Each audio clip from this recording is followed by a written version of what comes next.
It's the time to get down.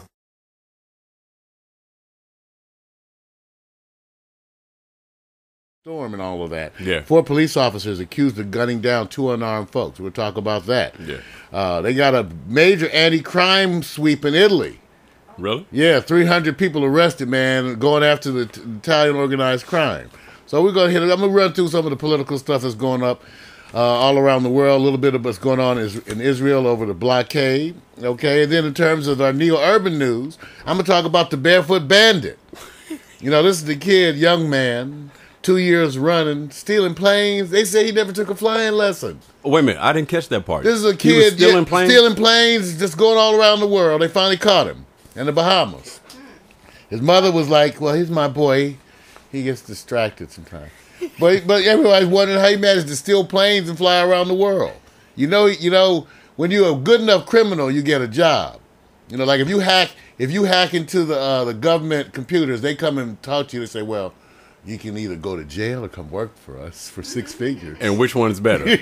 Which one's better, man? Okay. You know, so that's the news. You know, and then we got some sports to talk about because they're talking about one Terrell Owens. Yeah, I know. And whether or not teams is perceiving him as a troublemaker. And he made some good points, Vic. He said he's never been in trouble off the field. You haven't heard his name in the news. Right. He made some points. I said, actually, no, it's just your mouth.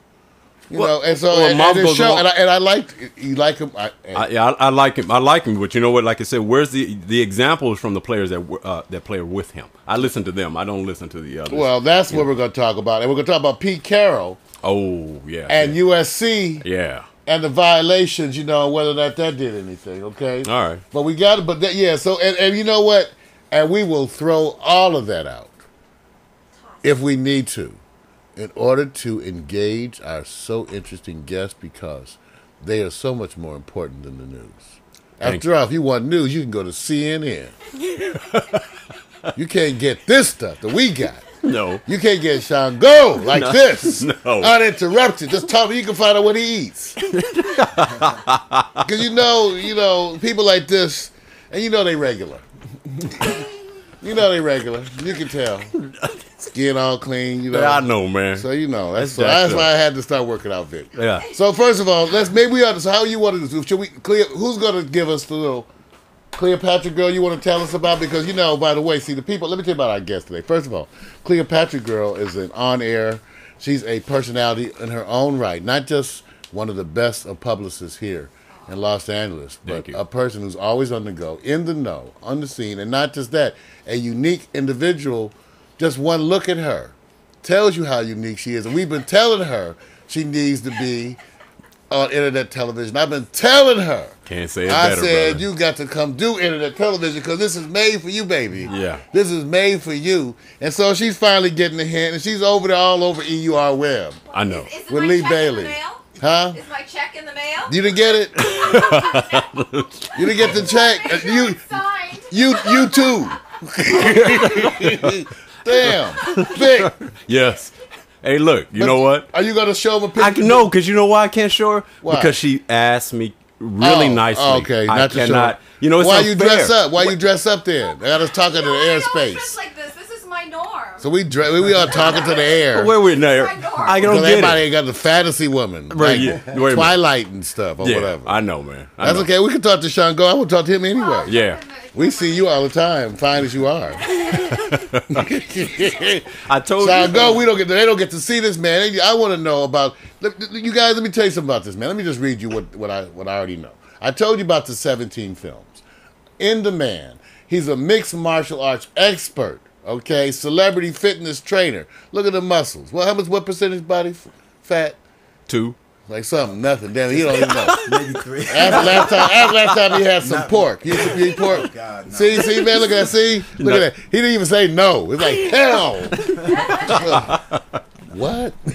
Oh. No, that's what I'm saying. That's why I said, that's why I'm inspired. We're going to talk about his new film, Nude Nuns with Big Guns.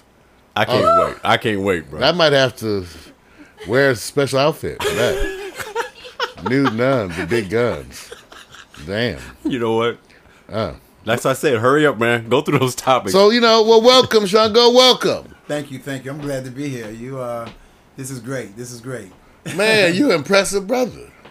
Thank you. You know, reminds me, in the past, and it's been a while. We were talking a little about some of the talented brothers with certain kinds of look. There's only been certain ones, and they stood out in your mind. The late Woody Strode. Oh man. Yeah, see, Man. yeah, you know. Yeah, I get that a lot. You do get that a lot? Yeah. I know my shit. Because you got a striking look, and all that, brother, going on. Thank you. And it's impressive. Now, so we're glad you're here. We understand you're a Detroit native. I am. So tell us about that. Tell us, how did you get started? I'm gonna pull up your reel while we talk, but tell us, how did you get started? Tell us a little bit about your journey and about how you came up, because I know you ate pork at one time. Yeah. There was a time back in Detroit. There was a time when I first stopped eating pork. And my mama, she'd be like, "Boy, what?" I remember when I would leave here and come back, and all the chitlins be gone. So, but there was a time. But then there comes a time that when you know better, you got to do better. Well, tell us about your early days. How did you get started on this road to becoming the man that you are today? And what about your name? Is there a story behind that name? Sure it is. See, I'm ready, brother. Yeah. You ready? It's all on you. So let's focus on you today. Now, Detroit is the city, as they say, of heavy metal and soul. Yeah. You know what I mean? Yeah. And coming up in a household with a mother and stepfather, and who wasn't hardly there, the stepfather, and seeking manhood and trying to be a man. My idols were Muhammad Ali and Bruce Lee.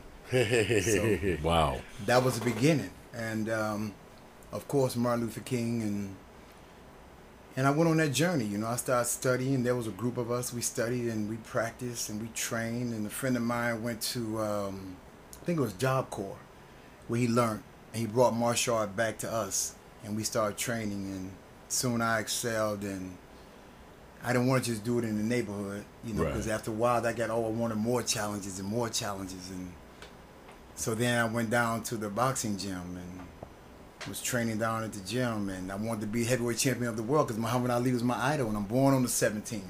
Oh, yeah. Same. Flow like a butterfly, sting like a bee. So you couldn't tell me I wasn't Ali. Oh.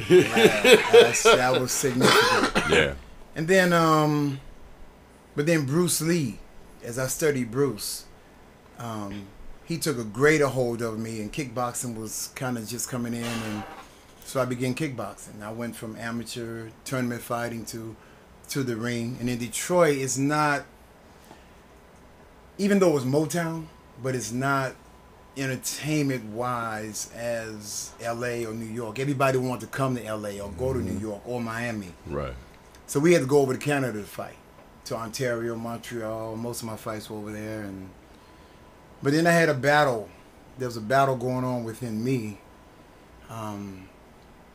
After studying Martin Luther King and Elijah Muhammad and Malcolm and Mahatma Gandhi and